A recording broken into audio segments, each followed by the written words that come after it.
Title of this topic is encryption and authentication algorithms. सबसे पहले इस टॉपिक के ऑब्जेक्टिव्स देखते हैं। इस टॉपिक को कंप्लीट करने के बाद student will be able to explain encryption and authentication algorithms, and furthermore the student will be able to describe an anti-replay mechanism which is supported by ESP.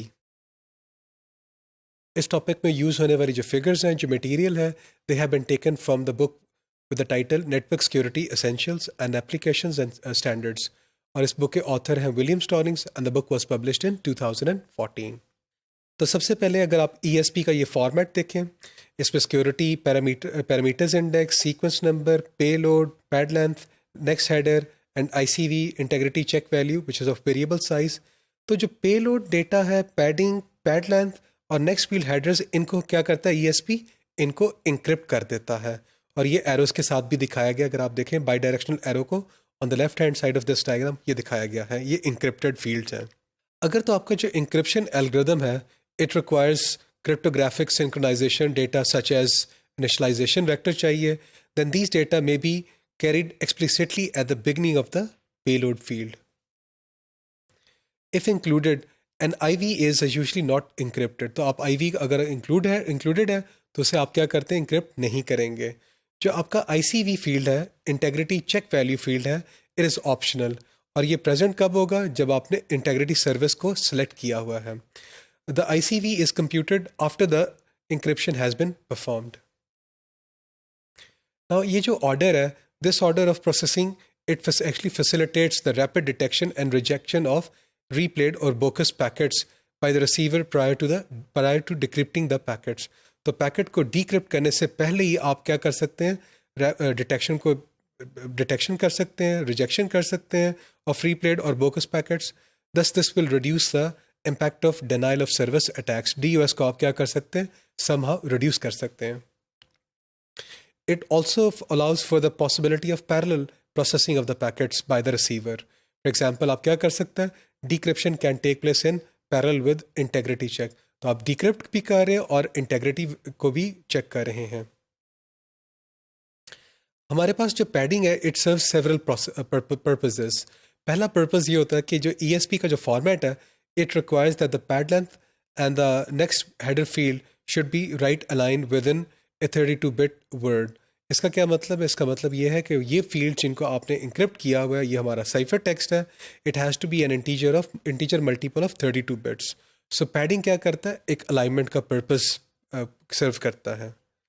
जो second purpose जो padding करता है वो ये है कि if an encryption algorithm requires a plain text to be a multiple of a number of bytes, the padding field is used to expand the plain text. और plain text में हमारे पास क्या है, हमारा पेलोड डेटा होता है, padding होती है, पैड लेंथ होती है and the next header fields so that to the required length. हमारा जो पर्पस नंबर 3 होता है जो पैडिंग का, वो ये है कि additional padding may be added to provide partial traffic flow confidentiality by concealing the actual length of the payload. अब हम आते हैं जो ESP का जो एंटी रीप्ले सर्विस है वो क्या है. रीप्ले अटैक क्या होता है? Replay attack is the one in which an attacker obtains a copy of an authenticated packet and he will transmit it at a later stage, ताकि क्या किया जा सके, आपके ये जो डुप्लीकेट पैकेट्स जो रिसीव होंगे, आप क्या कर रहे हैं, आप में the attacker may want to disrupt some service in some way और may have some other undesired consequence. इससे बचने के लिए हम क्या करते हैं, हम सीक्वेंस नंबर का फील्ड जो है वो ऐड कर देते हैं टू थॉट सच अटैक्स. सो अगर जब आपका एक नया सिक्योरिटी एसोसिएशन एस्टैब्लिश होता है दो एंटिटीज़ के दरमियान, आपका जो सेंडर है he will initialize the sequence number to 0. Each time a packet is generated on this SA, the sender क्या करता है, he will increment the counter and places the value in the sequence number field. So आपका जो first value जो use होगी वो 1 है. If an anti replay is enabled, the sender must not allow the sequence number to cycle pass the 2 raised to 32 minus 1. So 0 से लेके 2 raised to 32 minus 1 and then back to 0. Otherwise क्या होगा, अगर तो वो allow कर देता तो क्या होगा, there can be multiple valid packets with the same sequence number. अगर same sequence number के आपके हैं तो आप जो आपका जो replay है वो possible हो जाता है. So if the limit of 2 raised to 32 minus 1 is reached, तो सेंडर क्या करता है? He should terminate the security association and then he should negotiate a new security association with a new key. अब हम आते हैं आईपी के ऊपर. आईपी जो है वो कनेक्शनलेस है, अनरिलायबल सर्विस है. So the protocol does not guarantee that the packets will be delivered in order, and furthermore it does not guarantee that all the packets will be delivered in the order. अब जो IPsec authentication है, इसका जो documentation है, it dictates that the receiver should implement a window of size W, जहाँ पे W की जो default size है वो है 64.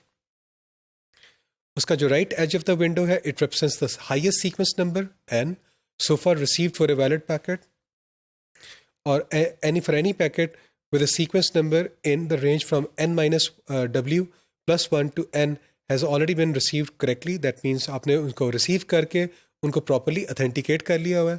The corresponding slot is in the window is then marked gray. For example, अगर आप इस diagram को देखें तो ये window size दिखाई गई है. ये fixed window size है और इसका size क्या है? Let's say w है. By default w की value क्या होगी? 64 होगी. आपका जो right वाली side है वो n है, और जो आपका राइट से जो नेक्स्ट सेल है वो n+1 है, और आपका जो लेफ्ट वाला जो सेल है n-1 है. जो ग्रे सेल्स हैं they have been marked if the valid packet has been received, और जो वाइट कलर के जो सेल्स हैं वो क्या इंडिकेट करते हैं? They are unmarked if the valid packet has not yet been received. अगर आपने अभी एक पैकेट रिसीव किया, the packet falls within the window size and is new, the MAC is then checked. If the packet is authenticated, the corresponding slot in the window is marked grey. अगर आपने जो packet receive किया, the packet जो है that has just you just have received is to the right of the window and is a new packet, the MAC is checked. If the packet is authenticated, the window will be advanced to the advanced one cell, so that this sequence number is now the right edge of the window and the corresponding slot in the window is marked. अगर तो ये हुआ कि आपके पास जो packet आपने receive किया, it falls to the left of the window or authentication has failed, the packet is discarded and this is an auditable event. तो इस टॉपिक में हम लोगों ने इंक्रिप्शन और ऑथेंटिकेशन के जो एल्गोरिदम्स हैं which are supported by IPsec, उनको हमने देखा है.